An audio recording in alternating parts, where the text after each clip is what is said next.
प्रशिक्षण शिविर पर रोक, पुराने एजेंडे पर लौट रही सपा।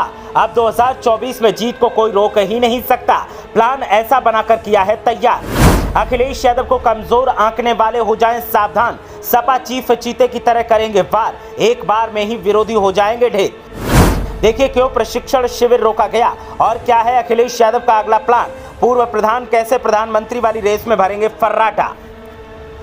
लोकसभा चुनाव 2024 की तैयारियों का दौर जारी है और तैयारियों के बीच अखिलेश यादव ने एक और बड़ा फैसला ले लिया है, जिसको लेकर कोई नाराज है तो किसी को उम्मीद है कि सपा चीफ ने कुछ बड़ा ही सोचा होगा जो सत्ताधारियों को टक्कर दे सके।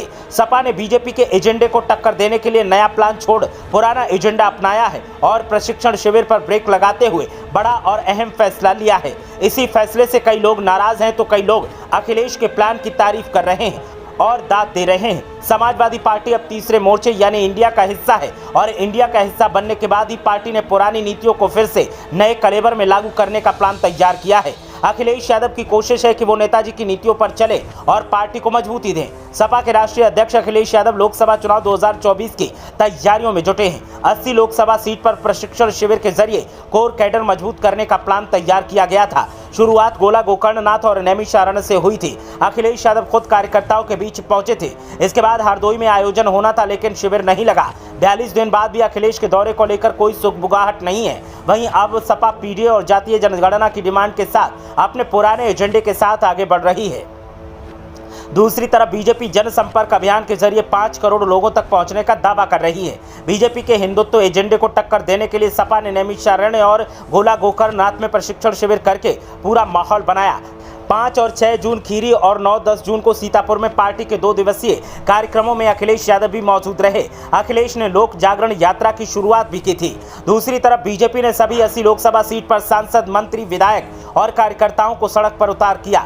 टिफिन पर चर्चा और महाजनसंपर्क अभियान छेड़ा गया। पार्टी की तरफ से दावा है कि करीब 5 करोड़ से ज्यादा लोगों से संपर्क हुआ। सपा के सोर्स बताते हैं कि सभी 80 लोकसभा सीट पर अखिलेश यादव का दौरा होना था। इसको लेकर कार्यकर्ताओं में उत्साह था। अब लोकसभा चुनाव में 8 से 10 महीने ही बचे हैं। अभी पार्टी की तरफ से अखिलेश यादव के दौरे को लेकर कोई नया कार्यक्रम जारी नहीं हुआ है। दूसरी तरफ पीएम मोदी खुद गोरखपुर में गीता प्रेस के जरिए संदेश दे चुके हैं। बीजेपी में नितिन गडकरी, जेपी नड्डा समेत तमाम बड़े चेहरे यूपी का दौरा कर रहे हैं। एनडीए को यूपी के अंदर लगातार मजबूत किया जा रहा है।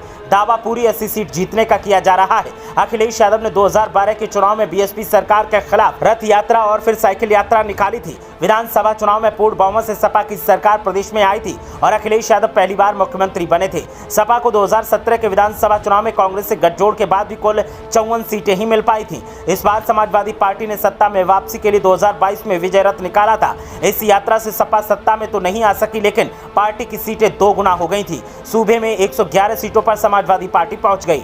लोकसभा चुनाव 2024 से पहले अखिलेश के दौरे में जातिगत जनगणना और सामाजिक न्याय के मुद्दे पर रथ यात्रा करने का प्रोटोकॉल शामिल किया गया। 2024 के लोकसभा चुनाव के लिए सपा अपने पुराने एजेंडे पर लौटती दिखाई दे रही है। सपा ने प्रशिक्षण शिविर में जातिगत जनगणना और सामाजिक न्याय के मुद्दे पर लोक जागरण यात्रा को रवाना करने की योजना बनाई है। इससे साफ जाहिर है कि सपा की कोशिश अपने कोर वोट बैंक यादव मुस्लिम को साधे रखते हुए दलित और ओबीसी को जोड़ने की है।